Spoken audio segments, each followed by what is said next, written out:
So the eyes are a tricky thing to draw. They're one of the more difficult things about making a portrait or any kind of um, like a sculpture or a painting of a face. And for a long time, they certainly were the feature that gave me the most trouble. And I remember when I was first starting to draw as a teenager, I would put them in shadow or kind of just avoid them really as a problem because I didn't really know what to do with them. And when they went wrong, it looked worse than any other feature, any other mistake. It showed up somehow much more with the eyes. And I think it's because they're such a powerful psychological cue when we're looking at other people. So socially, it's the thing that you look at. So I thought it's a good place to start with them to look at some of the common mistakes and how to avoid those, and some abbreviations of the eye, so that you've got something really basic and immediately useful. And then after that, we can start looking at the structure in a bit more detail and try to get a more sophisticated understanding of the eye.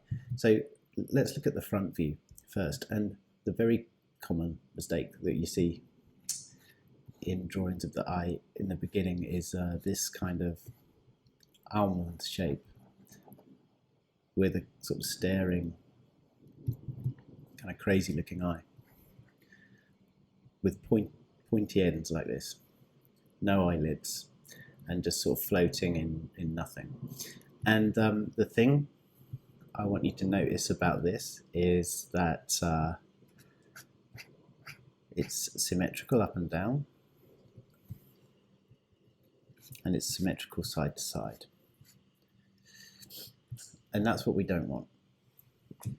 And in fact, that kind of symmetry is always a no-no when drawing the figure, because the figure's a really complex organic form and it's never straightforwardly symmetrical like this.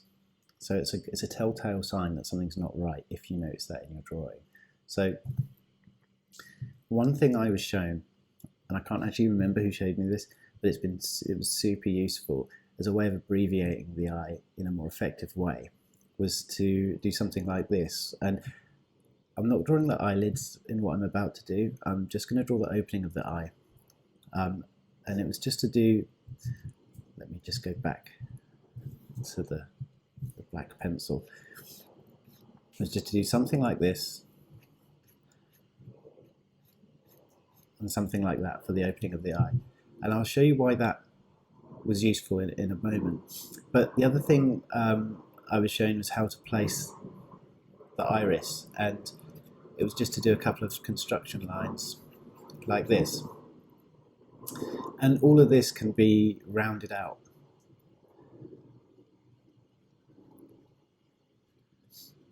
So you can round out the iris, the top eyelid, and then we add the upper lid.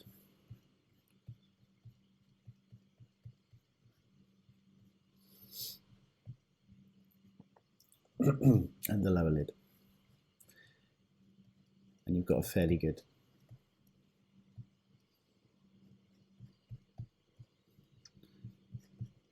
idea of the eye.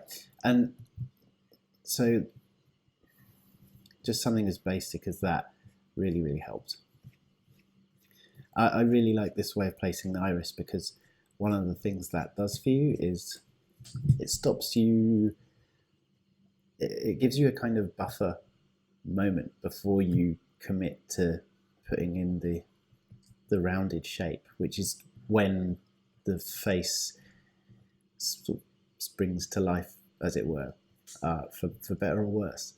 And it's a big moment in a painting or a drawing, and this kind of gives you a little bit of a you don't have to commit completely. The other thing is that it makes you think about this negative space here, the white of the eye, as it were. It's called the sclera in anatomical terms, but this spelt like this.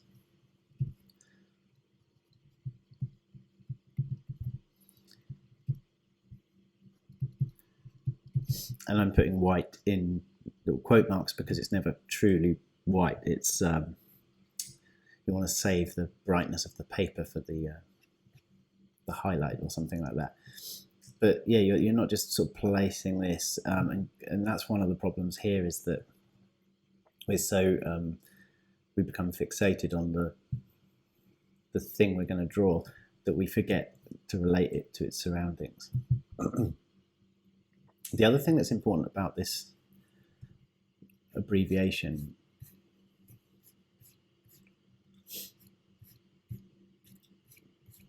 is that, unlike this, which is symmetrical up and down, this has a slant to it. And that's because the curve of the eye, the way the eyelids bend around the eyeball,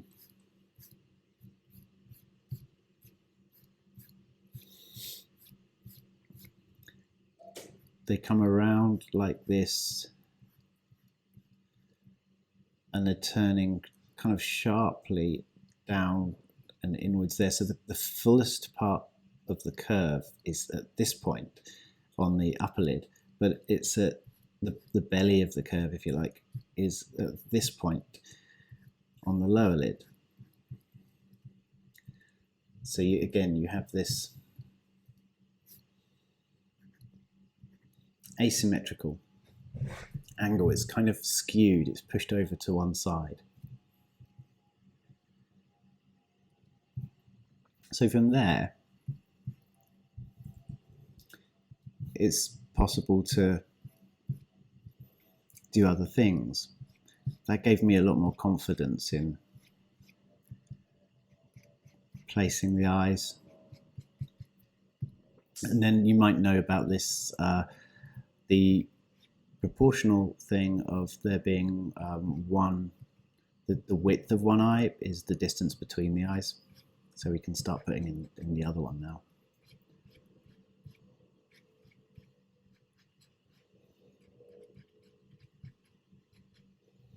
And the width between the eyes is the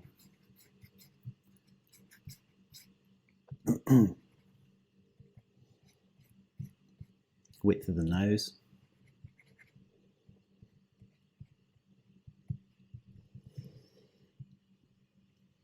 The center of the eyes, if you bring that down, it's going to give you take you into the neighborhood of the corner of the mouth.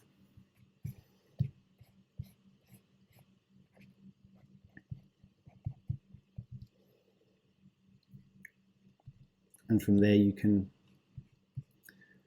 get to work, right? And build your way out. Now it's worth looking in a little more detail about some of the surrounding structure of the eye, which in later lessons I'll go into a bit more. So once you've got this basic placement, and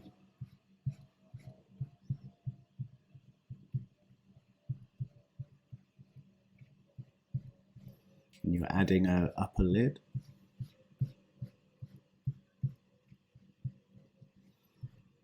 and a lower lid, then what you want to think about is what happens from each corner of the eye. So anatomically, the eyeball is actually attached to the rim of the eye socket by these little tendons. So it's almost like a little rope coming out from here, attaching to the bone, and from here attaching to the bone. And you can think about that and go up here, which is really along the eyebrow. And you can come down from here, where there's usually a crease in the skin. And then that's going to give you an indication of where the eye socket is. Now, a big problem that people tend to have is because, as I say, we're focused on the the things we're psychologically drawn to. So if I make a skull here,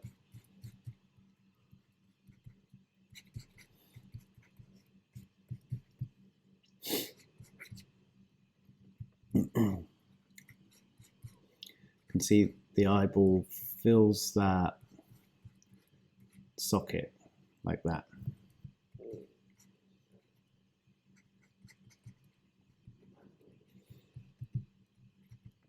And we've got to wrap the lids around there. We've got to have space above and space below. But what people very often tend to do, so this is the eye socket, because we're so interested in the opening of the eye, we make the opening really big, and you sort of haven't left room for any of this other stuff. So thinking about coming out from here and up like that is really useful, because it reminds you to think about these distances as well. So you've got to get all of that in. You've got to have room for the upper lid, the lower lid, and the opening of the eye. And that's going to help quite a lot with your proportions.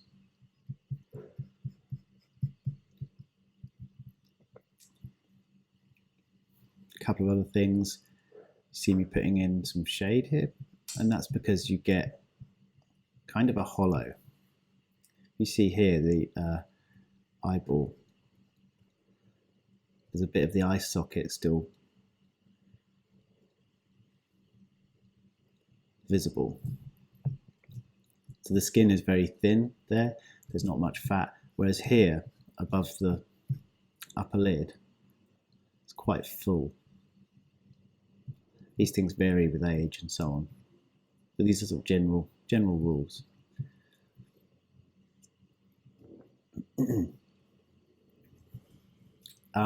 As we move on and we look at getting a more sophisticated view of how the eye is constructed, this understanding it all in relation to the sphere of the eyeball becomes really important, because we want to be able to imagine lines running over and around a sphere, because that's essentially what the eyelids do.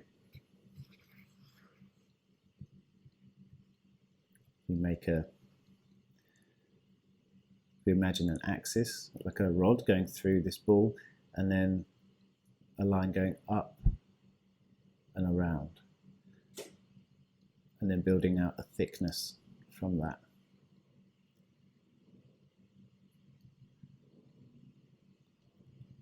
You can see that's how we start getting an idea of how an eyelid might be.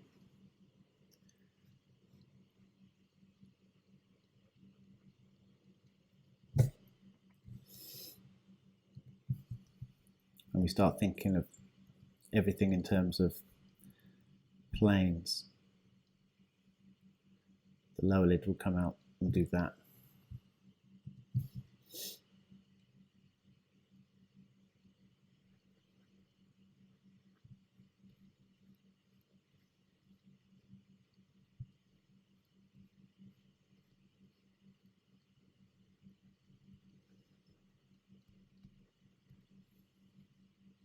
It's really good to look at sculpture in this respect.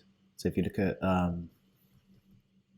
Michelangelo's David, for instance, the eyes in that are really almost, exaggerated like this. It's like architecture rather than anatomy.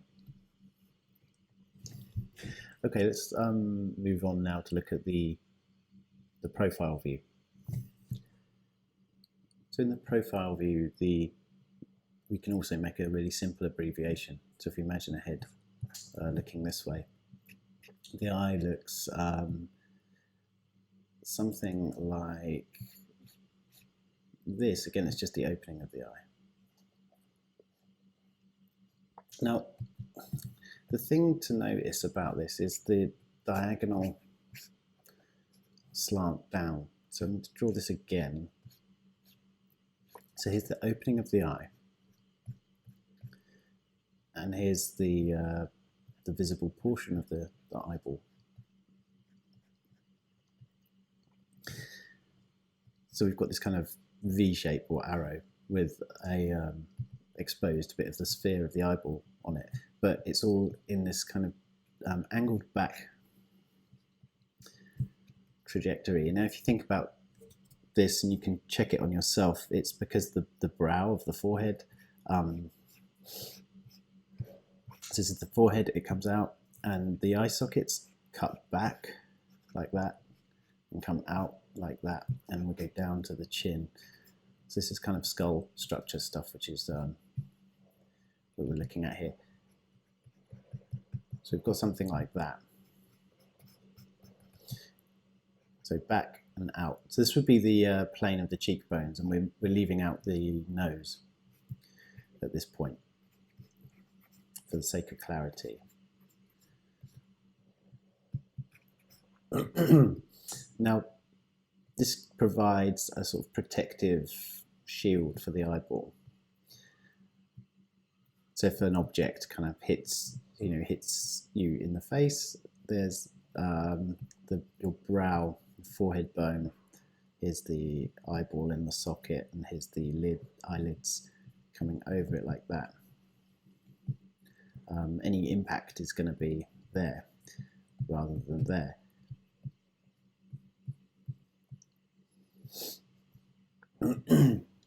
So thinking about the function of things is really useful too. And again, we've got the situation of the eyelids wrapping around this sphere. So this is going to go over and around that sphere like that, which has a thickness.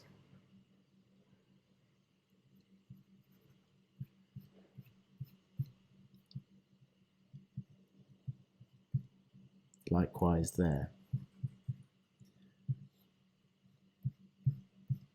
And this is something like a kind of awning or visor, again protecting, sort of shielding the vulnerable eyeball.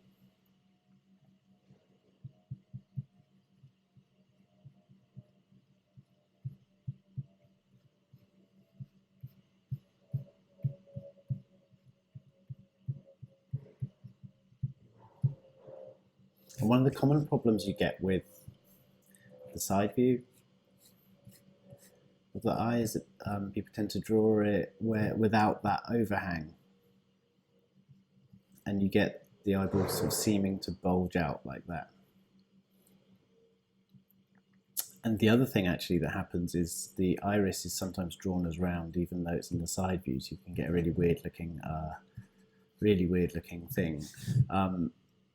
So you have to remember that when you're drawing in the side view, this is the front view of the iris, but as we move into the side, you're really only seeing it as an ellipse. But in addition to that, there is a convexity to the iris. It's got like a contact lens on it as well, but that's a bit more detailed. Here's your basic abbreviation. Oops.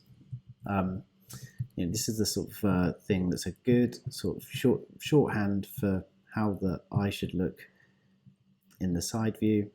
And then remember, we've got this one in the front view, and it's a great place to start. And we can go on from there to look at the more nuanced and sophisticated ideas of how we can understand the anatomy of the eye.